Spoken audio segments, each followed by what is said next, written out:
to new class and welcome to YouTube वाले गुरुजी।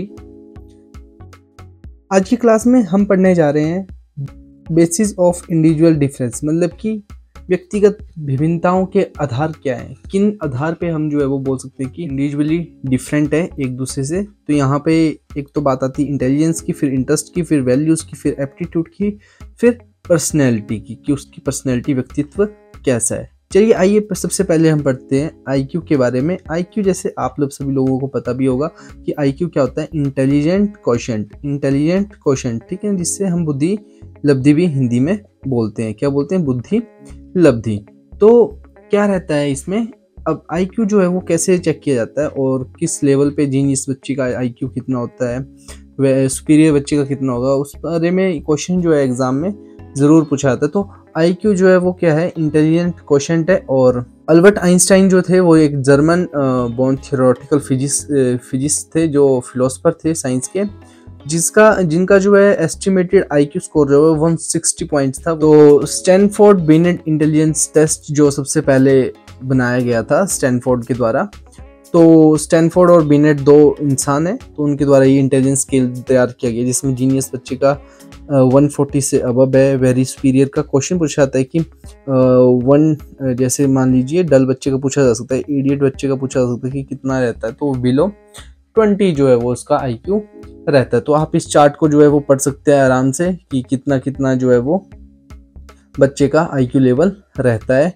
तो अब हम आगे बढ़ते हैं। तो यहाँ पे देख सकते हैं जीनियस बच्चे का आप मोटा मोटा याद रख सकते हैं कि 140 से ऊपर होता है। जो एवरेज बच्चे होते हैं उनका 90 से 109 तक जो है वो इस स्केल के द्वारा आईक्यू हम जज करके बता सकते हैं कि बच्चा जो है वो कितने लेवल तक का है।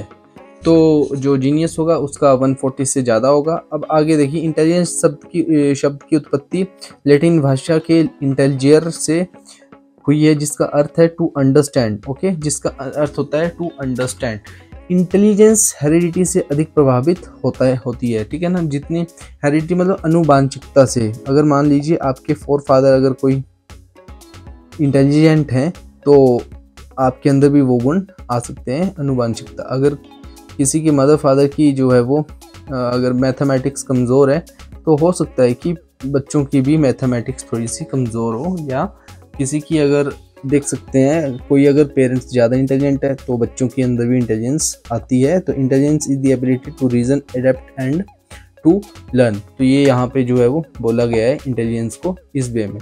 अब कंसेप्ट ऑफ आईक्यू क्या है? कंसेप्ट ऑफ आईक्यू जो है वो बहुत ही अच्छा है।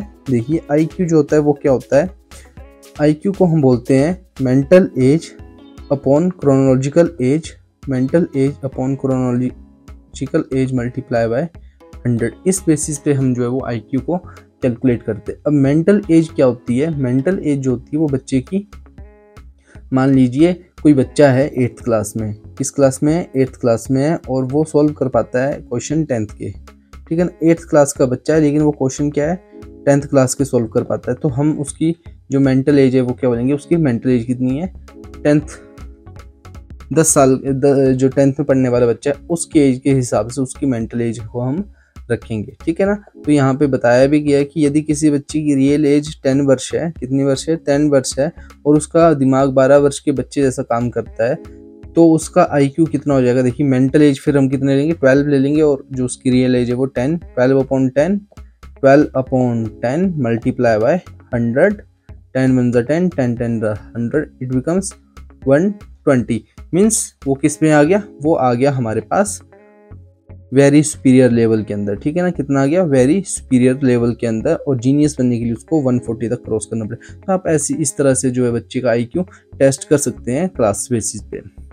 एवरेज बच्चे का 90 से 110 तक है। सुपीरियर बच्चे का, वेरी सुपीरियर बच्चा जो होगा उसका जो आईक्यू लेवल है वो कितना होगा? सुपीरियर बच्चे का 110 से 119 तक।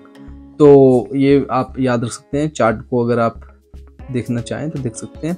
बाकी chronological age is the best biological age from the birth. जो क्रोनोलॉजिकल एज है वो क्या है? वो हमारी रहती है, chronological age is the biological age from the earth. Biological age जो होती है उसी को क्या बोलते हैं हम?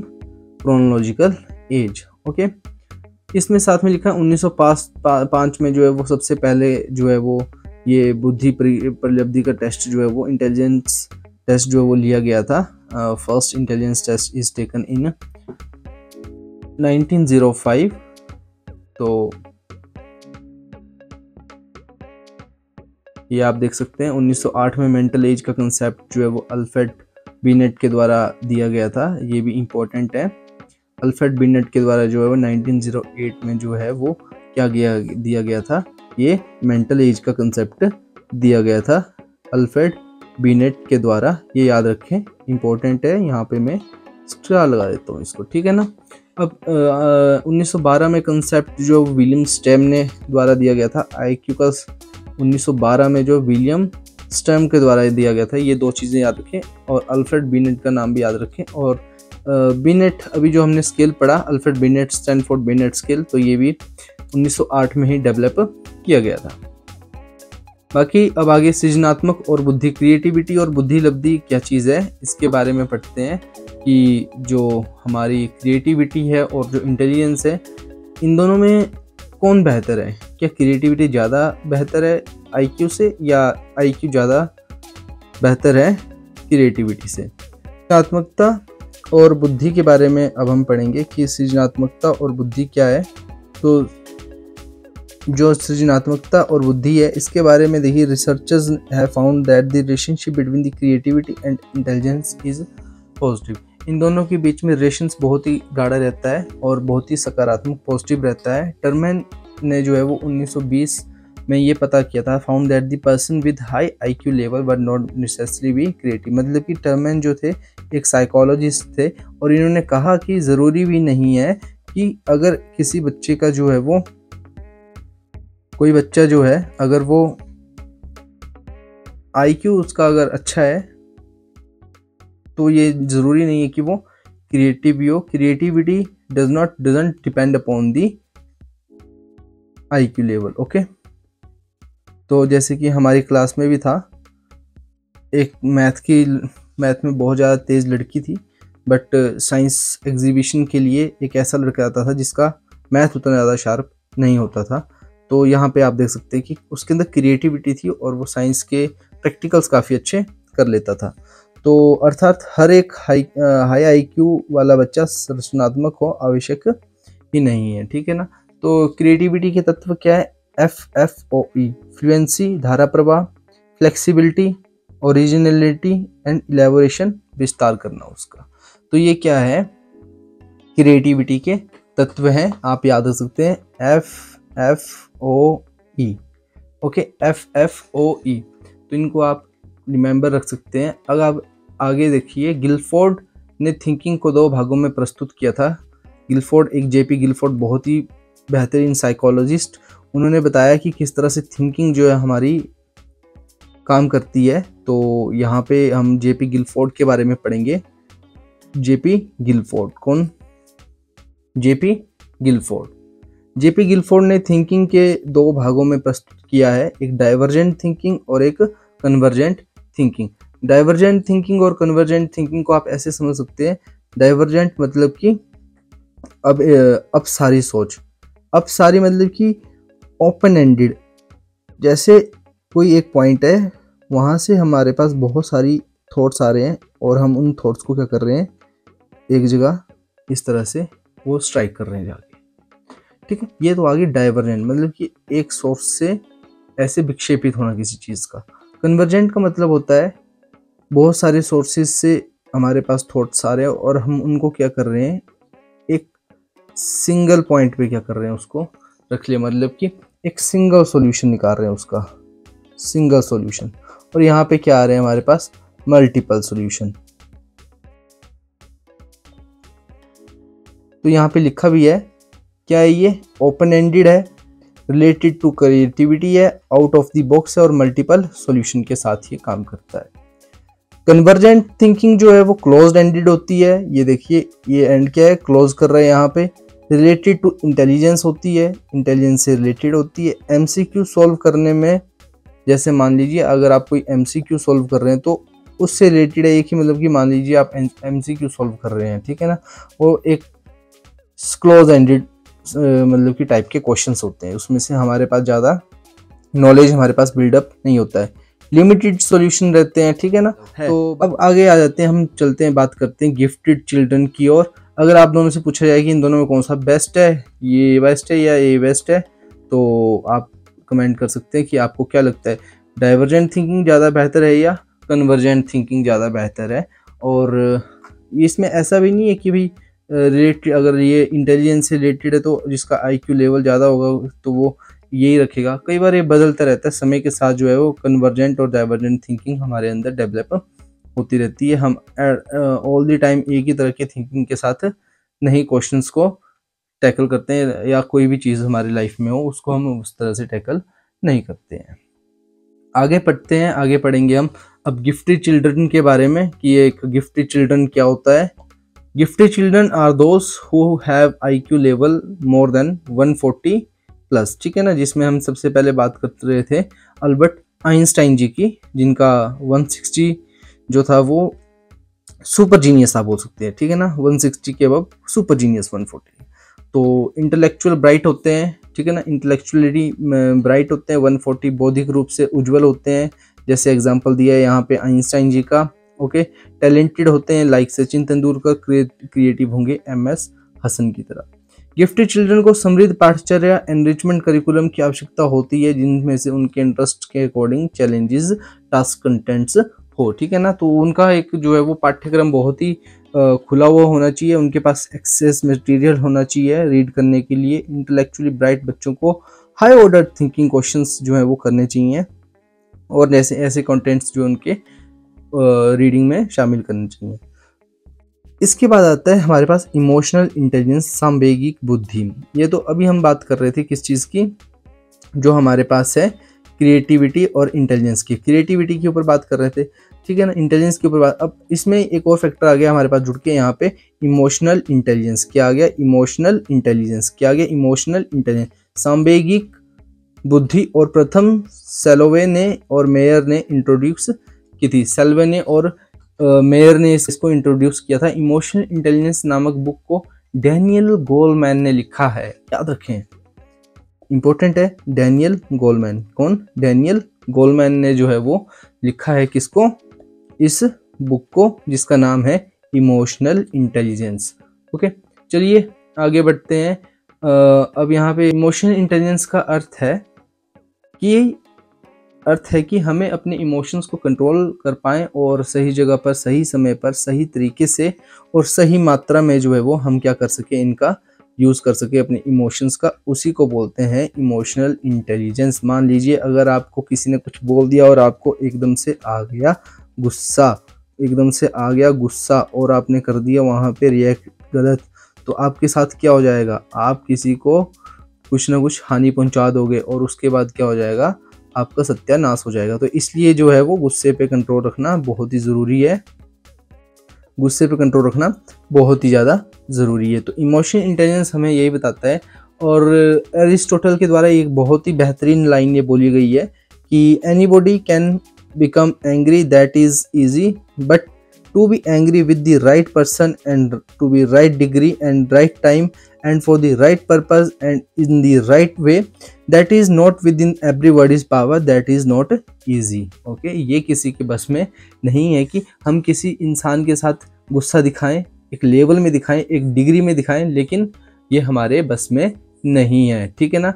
और ये इतना आसान नहीं है, मतलब कि बस में नहीं, ये इतना आसान नहीं है। ये थोड़ा सा देख सकते हैं आप, anybody can become angry, that is easy, but to be angry with the right person and to the right degree and at the right time and for the right purpose and in the right way, that is not within everybody's power, that is not easy, according to Aristotle. Emotional intelligence की विशेषताएं क्या क्या हैं? विशेषताओं के बारे में बात करें तो सबसे पहले आती है सोशल स्किल। कौन सी आती है? सोशल स्किल, सामाजिक कौशल, सेल्फ अवेयरनेस, मोटिवेशन, एम्पैथी। एक एम्पैथी होता है और एक होता है sympathy. Empathy and sympathy. Sympathy तो आप सभी को पता है, लेकिन एम्पैथी, ठीक है ना, एम्पैथी समानुभूति, मतलब कि उसके समान सोचना। मान लीजिए किसी के साथ किसी के जूते चोरी हो गए हैं, ठीक है ना, और उसके बाद जूते नहीं है, आपके साथ भी ये घटना पहले घट चुकी है, आपके भी जूते चोरी हुए, तब आप उसके साथ समानुभूति रख सकते हैं, ठीक है ना। अदरवाइज आपके पास क्या रहेगी, सिंपैथी रहेगी उसके साथ। To put yourself in somebody's shoes, मतलब कि अपने आप को उसकी जगह पे रखना। ये जूतों की बात नहीं है, जूतों का एग्जाम्पल दिया मैंने। To put yourself in somebody's shoes, ये क्या है, एक ईडियम है जिसमें बोलते हैं कि अपने आप को किसी दूसरे की जगह पे रख करके सोचना, ठीक है ना। तो so this is all about emotional intelligence. और यहाँ पे आप आगे देख सकते हैं, यहाँ पे सेल्फ रेगुलेशन के बारे में बताया गया है कि हमारे कि अपने ऊपर नियंत्रण कितना हो, तो ये ज़रूरी है। अब आगे देखते हैं कॉग्निशन एंड इमोशन, संज्ञान व संवेग। कॉग्निशन एंड इमोशन, तो कॉग्निशन जो है वो पूरे साइकोलॉजी में आप पढ़ते रहेंगे। संज्ञान जिसको बोलते हैं, ये ज्ञान और मतलब कि एक अलग चीज़ है। ये कॉग्निशन के बारे में आप ब्रेन, मेंटल और इमोशनल मेंटलिटी के साथ अटैच में है। ये बाई डायरेक्शनल, द्विदिशात्मक होते हैं और इंटरलेटेड, अंतः संबंधित होते हैं। दोनों एक दूसरे को प्रभावित करते हैं, सिर्फ एक केस में प्रभावित नहीं करते। ये जेजोक के अनुसार जो बताया गया है, ये आगे हम पढ़ेंगे। जेजोक के अनुसार इमोशन एंड कॉग्निशन इंडिपेंडेंट होते हैं, याद रखें आप। इमोशन और कॉग्निशन जो है वो संज्ञान, मतलब एक बोलते हैं ना हमारे अंदर क्या है, एक पॉजिटिव करेक्टर है और एक नेगेटिव करेक्टर। पॉजिटिव करेक्टर जो है वो हमें कुछ करने के लिए बोलते हैं, वो हमारा संज्ञान है, ठीक है ना। इमोशन एक अलग चीज़ है और संज्ञान एक अलग चीज़ है। संज्ञान में हमें पता लगता है कॉग्निशन की, मतलब कि अगर आगे हम पढ़ेंगे ईड, ईगो, सुपर ईगो की कॉग्निटिव डेवलपमेंट कैसे होती है, ठीक है ना। संज्ञान का विकास कैसे होता है। पियाजे की थ्योरीज हैं, उसमें कॉग्निशन के बारे में बहुत ही विस्तार पूर्वक बताया गया है। वहाँ पे आप अच्छे से समझ सकते हो कॉग्निशन को, कि संज्ञान क्या चीज़ है। हमें मतलब कि पता होता है कि क्या चीज़ राइट है, क्या चीज़ रॉन्ग है, ठीक है ना। लेकिन उसका और इमोशन का कोई दूर दूर तक रिश्ता नहीं है, जैसे जेजोक ने बताया है। मनोवैज्ञानिक के द्वारा यह सुझाव मनोवैज्ञानिकों के द्वारा यह सुझाव दिया गया है कि शिक्षकों के दृष्टिकोण में गिफ्टनेस की भावना निम्नलिखित के संयोजन पर निर्भर करती है। मतलब मनोवैज्ञानिक जो साइकोलॉजिस्ट हैं, उन्होंने ये सुझाव दिया है कि जो टीचर्स हैं उनका जो दृष्टिकोण है, दृष्टिकोण से गिफ्टनेस की भावना निम्नलिखित के संयोजन पर निर्भर करती है। हाँ, तो अगर हम कैसे बोल पाएंगे किसी बच्चे को कि वो गिफ्टेड है, उसके अंदर हाई एबिलिटी हो, हाई क्रिएटिविटी हो और हाई कमिटमेंट हो, प्रतिबद्धता हो किसी काम को करने के लिए। रेंजुली के अकॉर्डिंग यह गिफ्टेड होगा। 3 रिंग मॉडल जिसको हम बोल सकते हैं, ये है 3 रिंग मॉडल रेंजुली के अनुसार। चलिए अब आगे बढ़ते हैं। इसी में यहाँ पे multiple intelligence is also known as multiple dimensional intelligence is known as the multiple dimensional intelligence, जिसको होवार्ड गार्डनर के द्वारा जो है वो दिया गया था। तो होवार्ड गार्डनर एक बहुत ही बेहतरीन साइकोलॉजिस्ट हैं। क्वेश्चन आता है, who give the multiple intelligence theory. So your answer is the Howard Gardner. और 3 डायमेंशनल थिंकिंग के बारे में अगर पूछें तो वो जेपी गिलफोर्ड के द्वारा दी गई थी। तो यहाँ पे जो है वो मल्टीपल इंटेलिजेंस की theory also known as multiple dimensional intelligence. और इजी है ये, होवार्ड गार्डनर ने दिया था। 8 टाइप की है, ईच ऑफ दीज आर स्वतंत्र, इंडिपेंडेंट रहती है एक दूसरे से। बुद्धि कई प्रकार की होती है, यह कोई एक क्षमता नहीं है। So teacher can teach a multiple ways, अर्थात अधिगम भी कई प्रकार से हो सकता है। So there is multiple intelligence theory के जो 8 फैक्टर हैं होवार्ड गार्डनर के द्वारा बताए गए हैं, जिसमें people, smart peoples, word of smart peoples, okay, logic smart होना चाहिए, सेल्फ स्मार्ट होनी चाहिए, नेचर स्मार्ट होना चाहिए। तो इंटेलिजेंस के कितने टाइप्स देखिए, 8 टाइप्स की इंटेलिजेंस बताई गई है। सबसे पहले पे है हमारे पास लिंग्विस्टिक रीजनिंग होनी चाहिए, logical reasoning, special awareness, kinaesthetic perception, okay.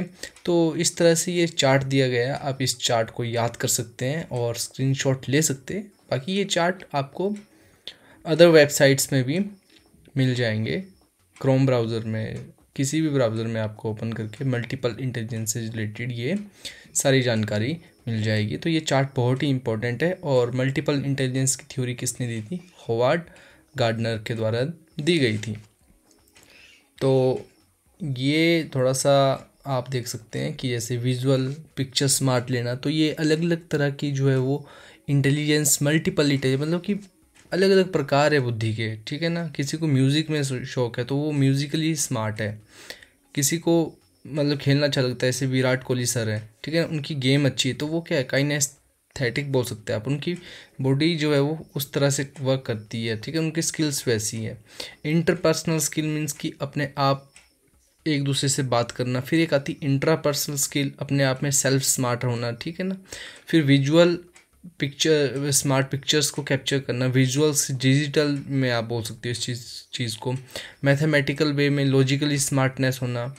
Linguistic मतलब आप कि आप डिफरेंट टाइप्स की भाषाओं को जो है वो बोल सकते हो, और आपके पास बहुत सारी भाषाओं का जो है वो नॉलेज है, तो लिंग्विस्टिक उस अप्रोच में आप कह सकते हैं। तो ये था मल्टीपल इंटेलिजेंस की थ्योरी। नेक्स्ट क्लास में हम पढ़ेंगे रॉबर्ट स्टर्नबर्ग की ट्रायर की थ्योरी ऑफ इंटेलिजेंस के बारे में, जो वो बताते हैं analytic intelligence, creative intelligence, practical intelligence क्या होती है। तो ये सब चीज़ें हम पढ़ेंगे नेक्स्ट क्लास में। तब तक के लिए दीजिए इजाज़त। चैनल पर नए हैं तो लाइक करें, शेयर करें, सब्सक्राइब करें और कमेंट बॉक्स में अपना ओपिनियन देना ना भूलें। Thank you very much.